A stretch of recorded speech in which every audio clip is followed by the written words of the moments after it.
Hopefully, you have taken some time and have a little bit of knowledge now about the student and the educator portal and are gaining a basic knowledge of Edgenuity. If it seems a little bit overwhelming, don't worry. I guarantee you it will get easier as we go along, and the more you use it, the easier it will get. Now we are going to take a look at how to create students.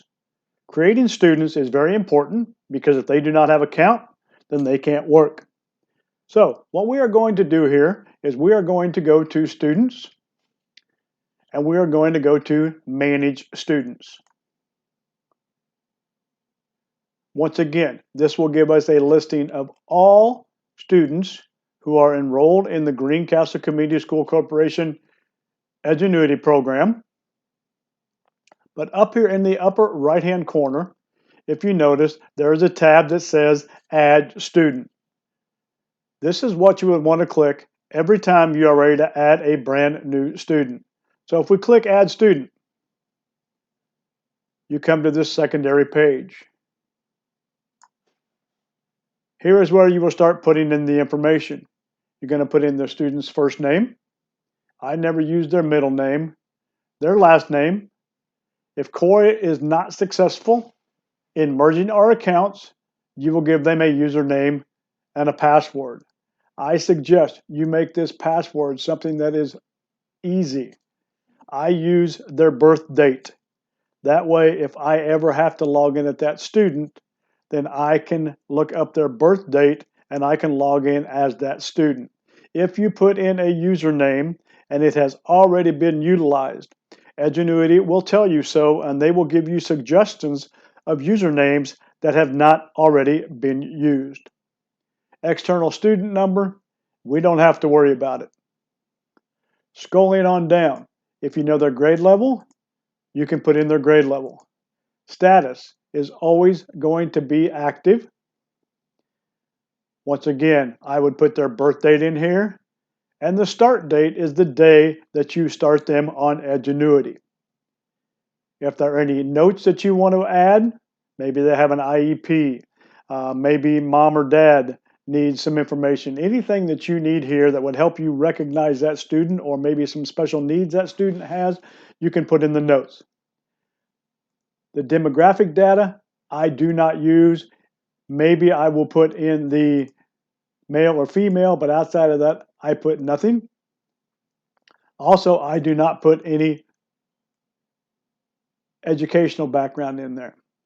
User options is very important. If you notice here, enable text-to-speech and enable text translation are already checked.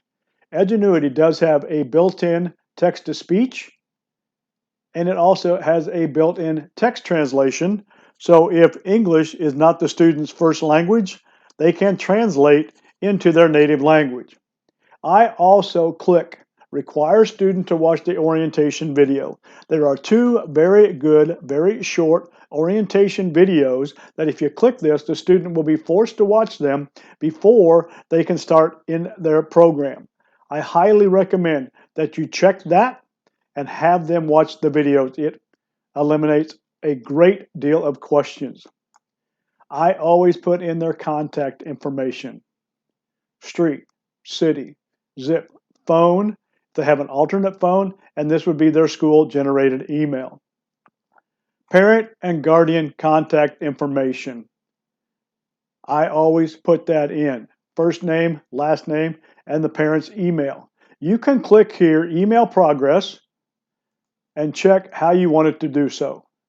Edgenuity sends progress reports to the parent's email either daily, weekly, or monthly.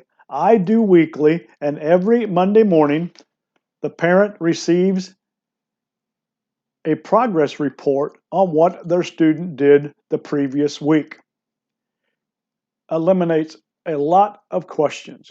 Also, there is called what's Family Portal.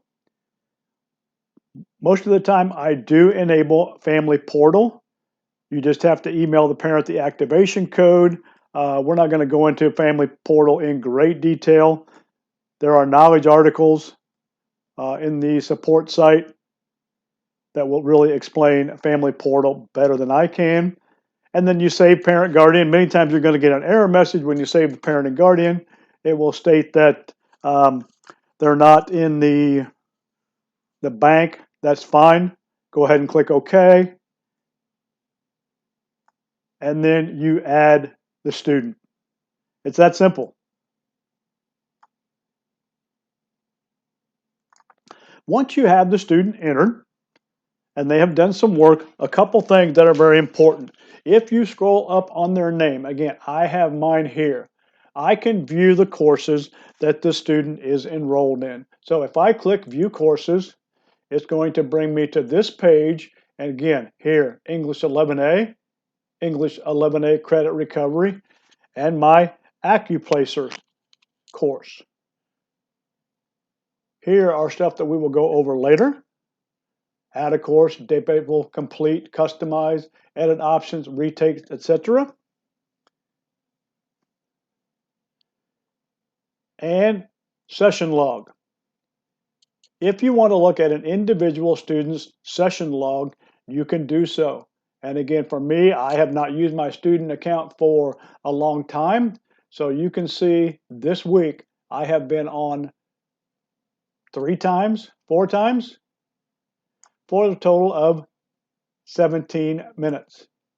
It will break it down by week. If I want to go back farther, if I want to go back to June the 1st, I simply go back to June the 1st, I close the window, I click submit, and it didn't change anything because I have not done any work. I use this because I can see their idle time.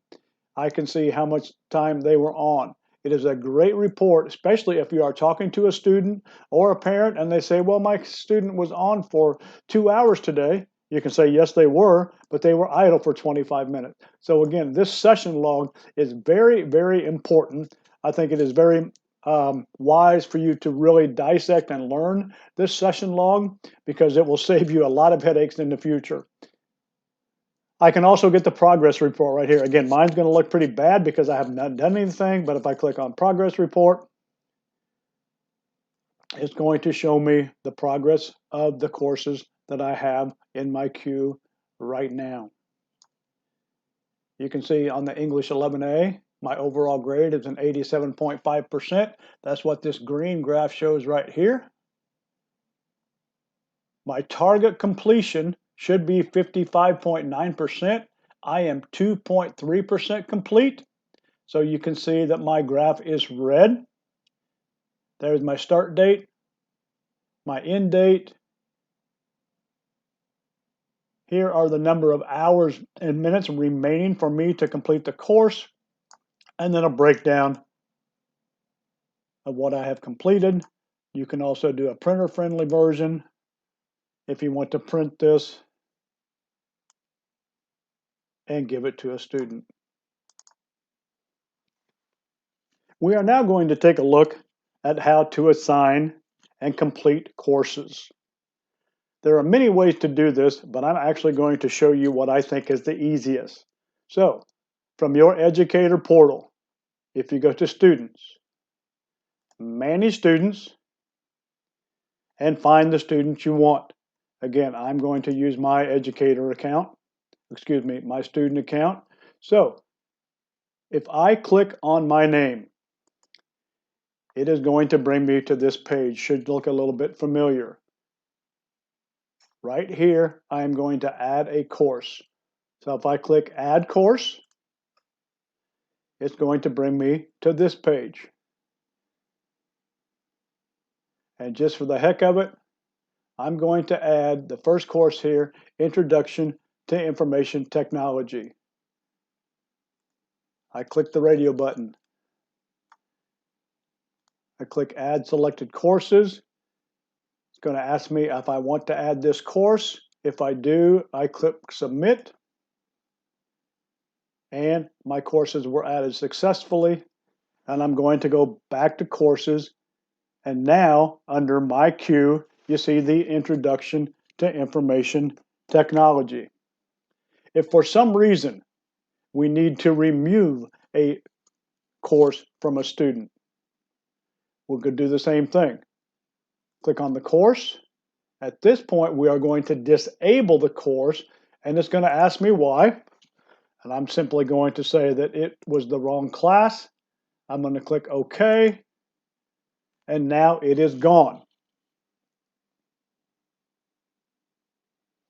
If a student completes a course, again, same thing.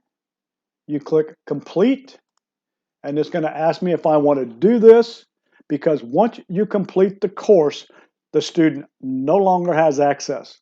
So here, I'm simply going to click Cancel because I don't want to do that, but that is the way. Once you have assigned the grade, student has completed the course, you complete the course in Edgenuity, and it will mark it as complete and take it out of their queue.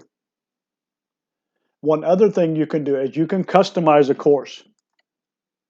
There are many different ways to customize a course. So again, if I look at English 11A, I click Customize. It's going to give me a screen, and again, not going to go in a great detail here. There are knowledge articles, but any of this stuff you can add and remove if it's something that you don't feel is necessary for the student to do. One thing that I do is I can filter by activity types. If I filter by activity types, then it will give me stuff here. So maybe I don't want the student to do the summary. So if I click Summary, it will remove it. And if I click Publish, it's going to go ahead and remove that section from this course. I don't want to do so. So I'm going to cancel, and I'm going to discard the changes. Edit options is something else you would use quite a bit. Might help if I select a course. And here you can change many things. You can change the assessment thresholds. You can see I have it at 60%, which is a 60% in our grading scale is a D-. The grade weights you can change. If I want to change a test to 35 and I want to change a quiz to 25, I can do so. You just have to make sure that it adds to 100%. Here, I can change the time limits. Normally I go 30 for a quiz, 60 for a test, and 90 for an exam. Auto grading method is automatic. I can change the start date and the target date. I can change the way it is assessed. I do allow e-notes. Teacher review. I always uncheck everything under teacher review because I am monitoring my students on a daily basis. I do not remember what the default is, but if you leave the default, every time a student completes one of those activities, you will have to review it from the dashboard or they will no longer be able to go forward.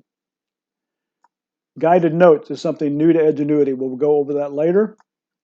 Free movement. As you can see, it allows them to move freely in the course. I normally don't do that except towards the end of the year, and during the summer school I did. And then if you want to give them the opportunity to pre-test, you can do so. Quiz review, again, I have no review. Prescriptive testing here is off. Prescriptive testing is something that we can use. What it does, if you do prescriptive testing, prior to the student starting a course, it gives them a prescriptive test. It tests their previous knowledge, and it will build a custom course based on what they already know. So again, those are the course options. I'm going to cancel that. Grades, you click on grades. It's going to take you here. And most other, I do not use at all. So again, that is a quick review of how to add and disable, complete, customize, and edit courses.